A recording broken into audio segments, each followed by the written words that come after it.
Bonjour à toutes et toutes, vidéo numéro 12 dans Faire sa thérapie, et nous allons continuer notre exploration du cadre et ici du paiement.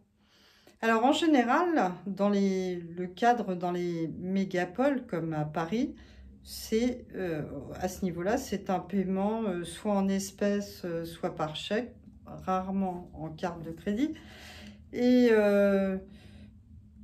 contre, voilà, séance de thérapie.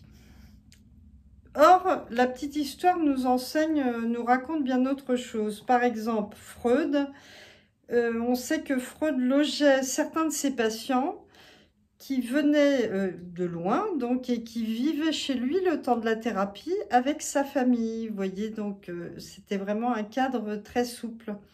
De même, on sait que Jung pratiquait des échanges pour le paiement, comme avec Marie-Louise von Franz, par exemple, qui est devenue une des plus grandes représentantes du travail de Jung.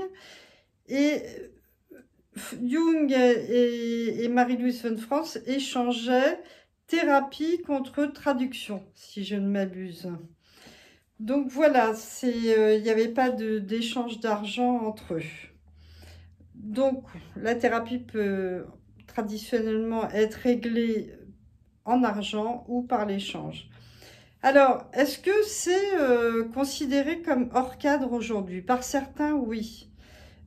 Pour moi, non, parce qu'il faut sortir de la logique des mégapoles, des gens qui ont des postes de cadre supérieur, qui ont les moyens de payer leur thérapie, et comprendre que voilà, la thérapie existe dans les campagnes, par exemple, où il y a des gens qui n'ont pas l'argent pour une thérapie et qui souhaitent plutôt faire un échange ou avoir un tarif réduit pour pouvoir faire ce travail.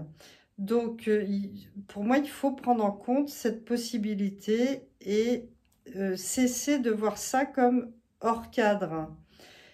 Comme un dépassement du cadre, comme quelque chose qui ne se fait pas. Ça n'entrave absolument pas ça n'empêche pas de faire une bonne thérapie si le psy est payé en poireaux et en poulet. Donc voilà, il faut savoir s'adapter à la situation. Alors mettez des pouces, des likes et à très bientôt.